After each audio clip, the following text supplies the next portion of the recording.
नमस्कार, मैं हूं राघव शर्मा और आप देख रहे हैं लोकमत भारत। आइए नजर डालते हैं आज की प्रमुख खबरों की ओर।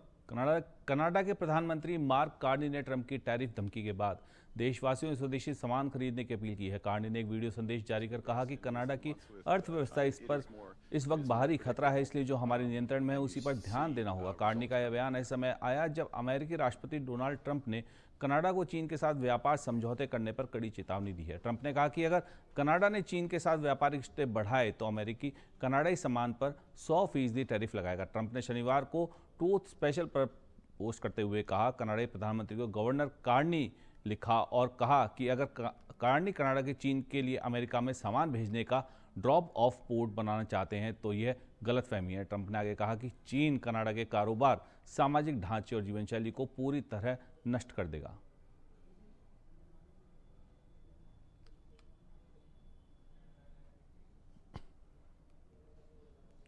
प्रधानमंत्री नरेंद्र मोदी ने रविवार को लोगों से लोकतांत्रिक प्रक्रियाओं में हिस्सा लेने का आग्रह किया और कहा कि वोटर होना सिर्फ एक संवैधानिक अधिकार नहीं है बल्कि एक जरूरी कर्तव्य है जो हर नागरिक को भारत के भविष्य को आकार देने में आवाज देता है। पीएम ने एक्स पर एक पोस्ट में कहा कि राष्ट्रीय मतदाता दिवस की शुभकामनाएं। यह दिन हमारे देश के लोकतांत्रिक मूल्यों में हमारे विश्वास को और गहरा करने के बारे में है। उन्होंने लोकतांत्रिक प्रक्रियाओं को मजबूत करने के प्रयासों के लिए भारत निर्वाचन आयोग से जुड़े सभी लोगों की तारीफ की।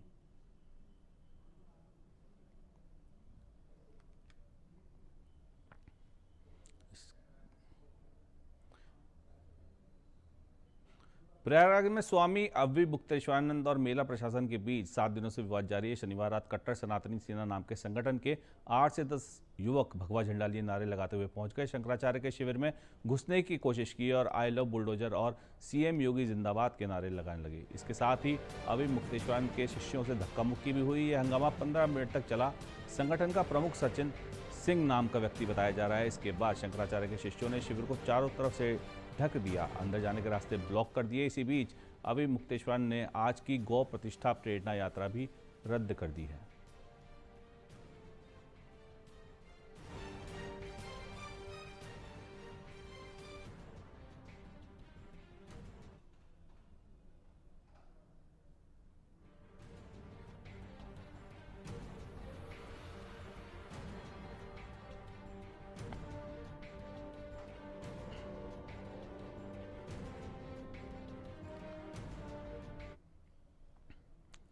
तमिलनाडु के मुख्यमंत्री और डीएम के अध्यक्ष एम के स्टालिन ने तमिल भाषा शहीद दिवस पर रविवार को राज्य के भाषा शहीदों को श्रद्धांजलि दी। उन्होंने कहा कि यहां हिंदी के लिए कभी भी कोई जगह नहीं होगी। उन्होंने आगे कहा कि हम इसे थोपने का हमेशा विरोध करेंगे। तमिल भाषा के लिए हमारा प्यार कभी नहीं मरेगा। स्टालिन ने कहा कि जब भी हिंदी को हम पर थोपा गया उसका इसी तेजी से विरोध भी किया गया है। सीएम ने कहा कि मैं उन शहीदों को कृतज्ञतापूर्वक सम्मान देता हूं जिन्होंने तमिल के लिए अपनी कीमती जान दे दी। भाषा युद्ध में अब और कोई नहीं जान जाएगी। तमिलनाडु सीएम ने भाषा शहीद दिवस के मौके पर एक्स पर हिंदी विरोधी आंदोलन से जुड़े इतिहास का एक छोटा वीडियो शेयर किया। इसमें 1965 में हिंदी के विरोध में हुए संघर्ष से जुड़ी तस्वीरें भी हैं।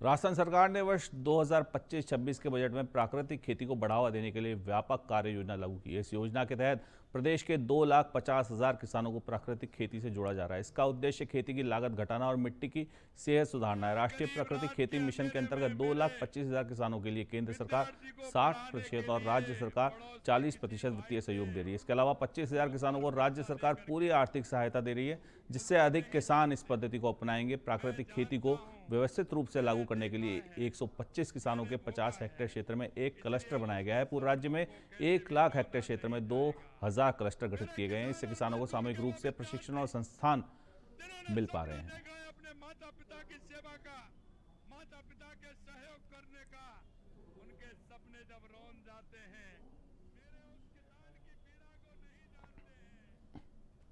भारतीय जनता पार्टी अल्पसंख्यक मोर्चे के नवनियुक्त प्रदेशाध्यक्ष हमीद खान मेवाती ने शुक्रवार को जयपुर स्थित भाजपा प्रदेश कार्यालय में विधिवत रूप से पदभार ग्रहण किया। इस मौके पर प्रदेश भर से अल्पसंख्यक समाज के प्रतिनिधि, सामाजिक कार्यकर्ता, बुद्धिजीवी और बड़ी संख्या में पार्टी पदाधिकारी और कार्यकर्ता मौजूद रहे। पदभार ग्रहण समारोह में बीजेपी प्रदेशाध्यक्ष मदन राठौड़ ने हमीद खान मेवाती को प्रदेशाध्यक्ष का दायित्व सौंपा। उन्होंने अपने संबोधन में कहा, हमीद खान मेवाती एक अनुभवी और जमीनी कार्यकर्ता हैं। उनके नेतृत्व में अल्पसंख्यक मोर्चा संगठनात्मक रूप से और अधिक मजबूत होगा। मदन राठौड़ ने कहा, मोर्चे के कार्यकर्ता उन दलों को बेनकाब करें जो सालों से समाज के नाम पर तुष्टीकरण की राजनीति करते रहे हैं। भाजपा ने हमेशा सबका साथ, सबका विकास और सबका विश्वास के सिद्धांत पर काम किया है। उन्होंने कार्यकर्ताओं से बीजेपी की राष्ट्रवादी विचारधारा और विकासपरक नीतियों को अल्पसंख्यक समाज के अंतिम व्यक्ति तक पहुंचाने का आह्वान किया।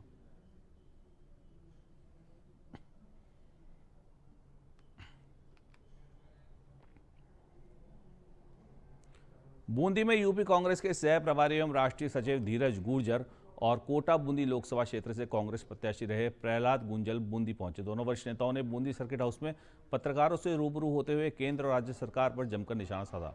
इस दौरान राजनीतिक, सामाजिक और जनहित से जुड़े कई मुद्दों पर कांग्रेस नेताओं ने खुलकर अपनी बात रखी। पत्रकारों द्वारा कांग्रेस पार्टी द्वारा राम का नाम नहीं लेने को लेकर पूछे गए सवाल पर प्रतिक्रिया देते हुए प्रहलाद गुंजल ने कहा कि भाजपा राम के नाम का व्यापार और राजनीति करती है, जबकि कांग्रेस राम के नाम की पूजा करती है।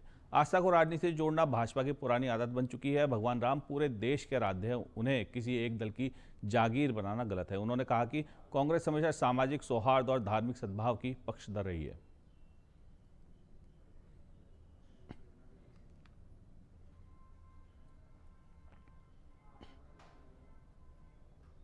पंजाब के अमृतसर स्थित गोल्डन टेंपल के पवित्र सरोवर में कुल्ला करने वाली मुस्लिम युवक सुभान रंगरीज की सीसीटीवी फुटेज सामने आई है। शिरोमणि गुरुद्वारा प्रबंधक कमेटी ने ये फुटेज निकाली है। इसमें स्पष्ट दिख रहा है कि युवक गोल्डन टेंपल में माथा टेकने नहीं आया था, वह सिर्फ इंस्टाग्राम रील के लिए या वीडियो शूट करने के लिए आया था। इसी आधार पर एसजीपीसी ने माना कि वह गोल्डन टेंपल में बेअदबी की नीयत से आया था। इस वजह से उसके खिलाफ अमृतसर में पुलिस को शिकायत दे दी गई है। युवक अभी गाजियाबाद पुलिस की हिरासत में है। निहंगों ने धार्मिक भावना आहत करने के आरोप में उसे पकड़ा और पिटाई करने के बाद पुलिस को सौंप दिया था। पता नहीं था, वहाँ की मर्यादा का मुझे पता नहीं था, तो इसलिए धोखे से एक गलती हो गई। कहाँ के रहने वाले हो तुम? जी यहीं नजबंदी कॉलोनी। क्या नाम है भाई तुम्हारा? एक मिनट रुक जा। सुभान। सुभान, तुमने अपनी किए हुए पे कोई पछतावा है? गलती मान रहे हो? ये मेरी गलती है। अच्छा, तो क्यों किया था ऐसा? बस धोखे से हो गया जी, पता नहीं था, वहाँ की मर्यादा का मुझे पता नहीं था, तो इसलिए धोखे से एक गलती हो गई। कहाँ के रहने वाले हो तुम? जी यहीं नजबंदी कॉलोनी में रहता। वहाँ गए क्यों थे वहाँ उधर? तो वहाँ दर्शन के लिए गए थे, वहाँ की जानकारी पूरी नहीं थी, इसलिए थोड़ी सी भूल से गलती हो गई। इस गलती के लिए मैं माफी मांगता हूँ। जम्मू कश्मीर की भद्रवाह घाटी में लंबे इंतजार के बाद इस मौसम की पहली बर्फबारी हुई। पटनी टॉप, नथा टॉप, सनासर और बटोटे में इस मौसम की पहली बर्फबारी हुई। हिमाचल में बर्फबारी से तापमान और गिर गया। हिमाचल प्रदेश में भी बर्फबारी के कारण 1291 सड़कें बंद है। बर्फ हटाने के लिए 385 मशीन लगाई गई है। हिमाचल और कश्मीर में 1300 से ज़्यादा सड़कों पर बर्फ हटाने का काम लगातार जारी है। वहीं बात करें उत्तर प्रदेश की, तो यहाँ के 20 जिलों में बारिश और आंधी का अलर्ट है। मौसम विभाग ने बताया कि यहाँ 40-50 किलोमीटर घंटे की रफ्तार से आंधी चल सकती है। तापमान में 5 से 6 डिग्री तक की गिरावट आने की संभावना है। इसके अलावा हरियाणा और पंजाब के कई शहरों में भी कोहरे का ऑरेंज अलर्ट है।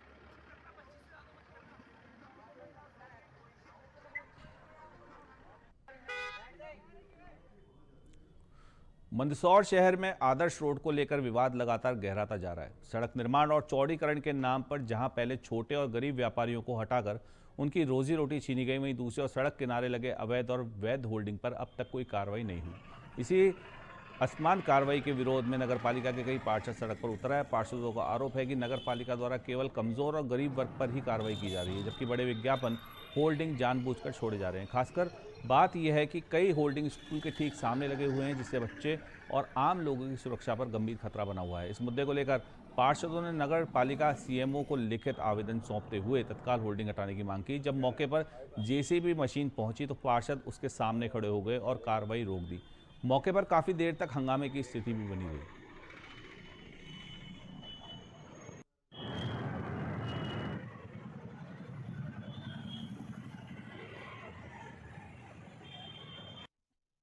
शहर का सौंदर्यीकरण हो रहा है, रोडें चौड़ी हो रही है, तो उसके लिए मैंने एक लेटर दिया था जिसमें अवैध होर्डिंग जो है इनको भी हटाया जाए, क्योंकि पास में बच्चों का स्कूल है।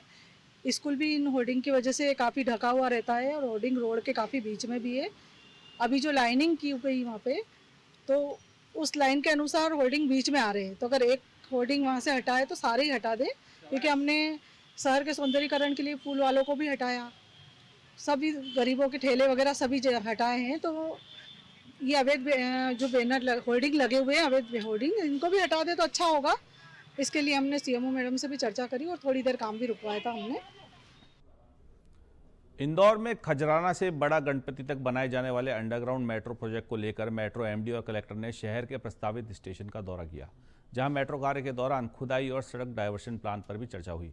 दरअसल इंदौर कलेक्टर शिवम शर्मा और मेट्रो के एमडी एस कृष्ण चैतन्य ने संबंधित अधिकारियों के साथ शहर के विभिन्न स्थानों पर पहुंचकर मेट्रो स्टेशन निर्माण स्थलों का निरीक्षण किया। इस दौरान कलेक्टर ने स्पष्ट निर्देश दिए कि मेट्रो स्टेशन निर्माण के दौरान आमजन को किसी भी प्रकार की असुविधा न हो, इसका विशेष ध्यान रखा जाए। निरीक्षण के दौरान निर्माण कार्य में सुरक्षा मानकों का सख्ती से पालन करने के निर्देश भी दिए गए।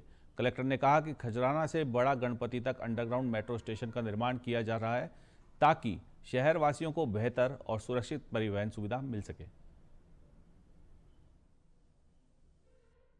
अंडरग्राउंड रोड देखिए, इनका ये तीसरा चरण है मेट्रो का, उसके स्टेशन की डिजाइनिंग और वो काम चल रहा है। उनका काम तेजी से हो, इसके लिए ये जो लोकल एरिया प्लानिंग है वो उनकी चालू है और सभी जगहों पर जो काम है तेजी से हो। और जैसा कि माननीय मुख्यमंत्री के निर्देश है कि जो काम तेजी से हो, कम से कम हमारे नागरिकों को असुविधा हो, इसके लिए प्लानिंग हो रही है। जो डाइवर्जन वगैरह बताए जाएंगे, ट्रैफिक के डाइवर्जन और बाकी लोग इसके लिए, प्लस पार्किंग की सुविधा, इन सबको देखते हुए प्लानिंग हो रही है।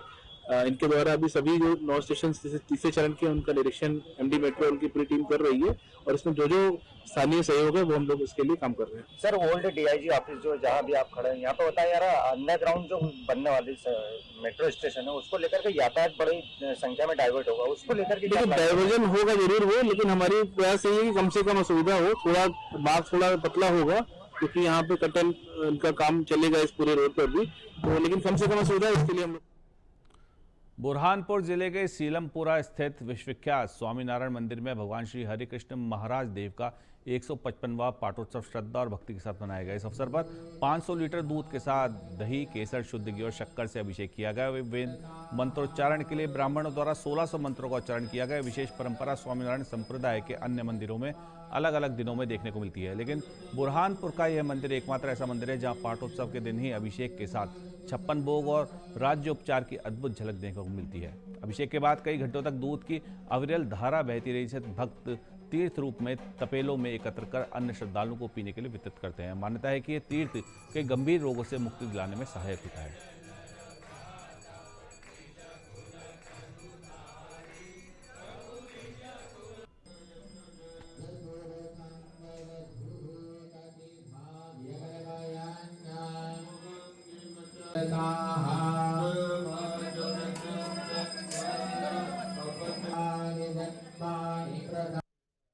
जय श्री स्वामीनारायण।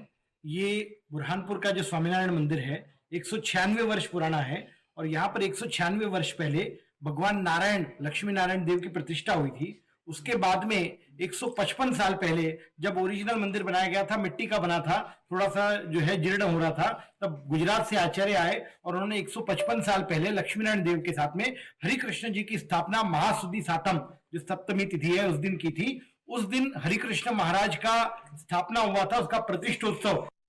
जिस तरह से पाटोत्सव संपन्न हुआ उसको लेकर क्या कहेंगे?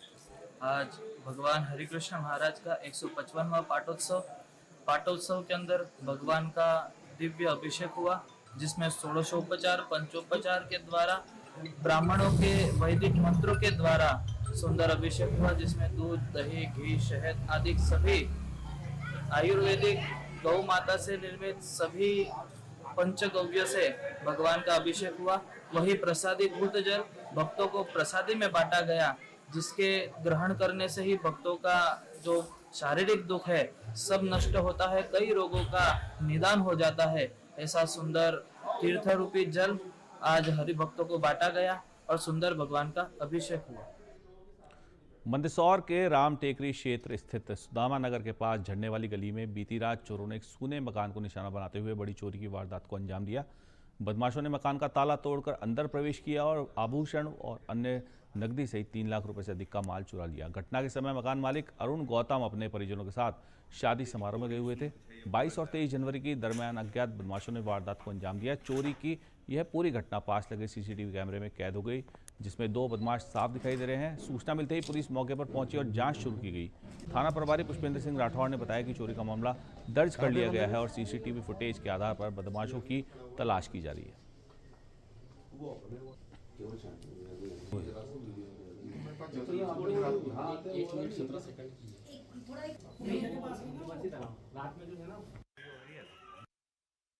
ये सुदामा नगरी है जो राम टेकरी के पे स्थित है। इसमें जो फरियादी हैं अरुण गौतम जी, इनके द्वारा बताया गया है कि 21 तारीख को किसी वैवाहिक कार्यक्रम में यहाँ से बाहर गए थे और 22 और 23 की रात में इनके यहाँ पे एक 2 अज्ञात बदमाशों के द्वारा चोरी की घटना को अंजाम दिया गया है। और इसकी जानकारी इनको इनके पड़ोसी जब टहलने के लिए निकले थे तब लगी थी और इस पर इन्होंने पुलिस को सूचना दी थी और इसमें भी पुलिस रात में भी मौके पर आई थी और अभी सुबह जो है यहाँ पर तकनीकी साक्ष्य इसमें जुटाए जा रहे हैं। सीसीटीवी कैमरे में कुछ दिख रहा है? इसमें जो पड़ोस के मकान का सीसीटीवी फुटेज देखा है तो उसमें 2 अज्ञात संदिग्ध व्यक्ति दिख रहे हैं जो मकान में, उसमें से एक व्यक्ति प्रवेश कर रहा है। क्या गया सर यहाँ से? अभी इन्होंने सोने चांदी कुछ आभूषण और 10,000 रुपये कैश का बताया है। 1 जनवरी को अपनी फैमिली फंक्शन में गया हुआ था तो 22 को मेरे जो लैंडलॉर्ड थे ऊपर वाले, वो भी फंक्शन में गए हुए थे। तो उसी रात में ना मेरे घर पे चोरी हुई। बट जब सुबह नेक्स्ट डे मेरे को अपने पड़ोसियों का फ़ोन आया कि आपके घर में ना चोरी हो गई है, तो उनके थ्रू मेरे को पता चला। फिर मैं वहाँ से रातों रात गाड़ी लेके निकला, जब तक उसी टाइम पे पुलिस भी आ चुकी थी। बट अभी मौके पे उसका मुआयना हो रहा है और जो चीज़ें गुमती हैं मैंने उनको अपडेट भी दी। क्या क्या सामान गया?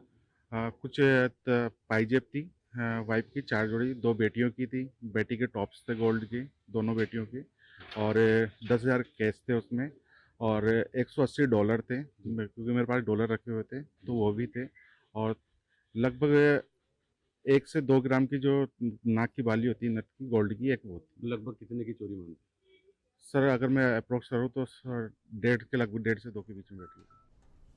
मध्य प्रदेश में उज्जैन के कोठी रोड पर राहगीरी आनंद उत्सव में स्वास्थ्य, संस्कृति और उत्साह का अनोखा संगम देखने को मिला। पुलिस बैंड की धुनों पर घुड़सवारों के साथ बैलगाड़ी में सवार होकर मुख्यमंत्री डॉक्टर मोहन यादव दिखे। शंख डमरू की ध्वनि के साथ वेद पाठी बटुकों ने वैदिक मंत्रोच्चार का उच्चारण किया। देशभक्ति गीत गूंजे और खेलकूद, गीत, संगीत, पेंटिंग के साथ शहरवासियों ने खाने पीने का लुत्फ उठाया। सुबह से शुरू हुए लोकप्रिय उत्सव में पुलिस बैंड की प्रस्तुति ने माहौल को और भी जोशपूर्ण बना दिया। घुड़सवार दल के साथ ही बैलगाड़ी पर सवार मुख्यमंत्री डॉक्टर मोहन यादव ने राहगीरी में शामिल होकर लोगों का उत्साह बढ़ाया। वेद पाठी बटुकों द्वारा शंख डमरू के साथ वैदिक मंत्रों का उच्चारण हुआ, जबकि पूरा देशभक्ति गीतों से पूरा मार्ग गूंज उठा। साथ ही गिल्ली डंडा, अंटी, रस्सी कूद, बोरी दौड़ जैसे पारंपरिक खेलों के साथ पेंटिंग और सांस्कृतिक कार्यक्रम भी चले। राहगीरी आनंद उत्सव उज्जैन की सालों पुरानी परंपरा है जो हर रविवार सुबह कोठी रोड को स्वास्थ्य और आनंद का केंद्र बना देता है। प्रदान की जा रही है जिससे कि ये जब घर से निकले तो उन्हें ये याद रहे।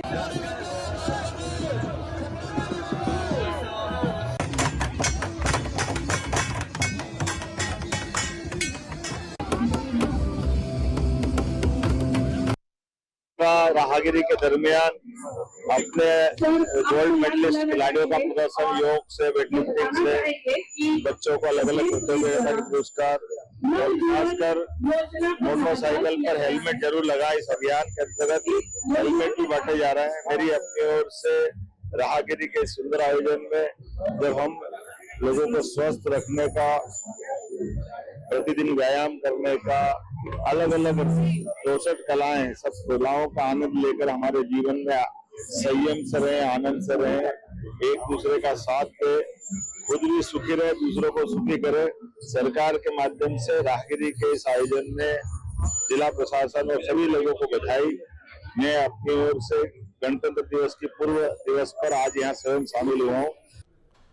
फिलहाल बुलेटिन में बस इतना ही। और खबरों के लिए बने रहिए हमारे साथ, देखते रहिए लोकमत भारत 7 सच का।